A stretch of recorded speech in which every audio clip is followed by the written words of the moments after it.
Mae sawl ffordd wahanol o bleidleisio yn yr etholiadau sydd i ddod.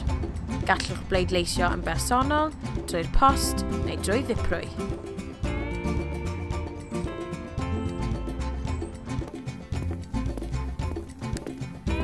Fel Ffyrdd, gallwch bleidleisio yn yr orsaf bleidleisio a ddiwrnod yr etholiad. I gael rhagor o fanylion am sut i wneud hyn, gwylwch ein fideos eraill am gyfrestru bleidleisio a diwrnod yr etholiad. Mae Erica yn pleidleisio drwy'r post. Ar ôl iddi gyfrestru ar cyngor lleol, cafodd bapurau pleidleisio trwy'r post.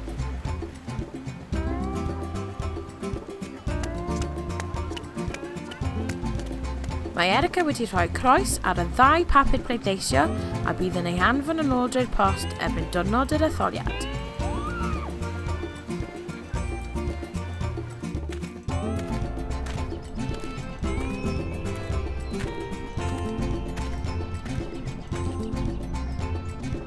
Os ydych yn sal, neu os nad ydych yn gallu cyrraedd eich gorsaf pleidleisio, neu os ydych dramor yn ystod yr etholiad, gallwch ynebu rhywun i bleidleisio ar eich rhan fel diprwy.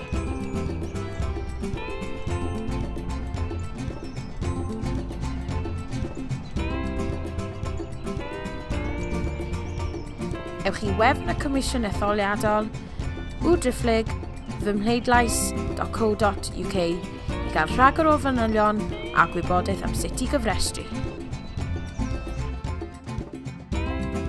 Eleni, gaeth pobl Cymru 3 chyfle i bleidleisio.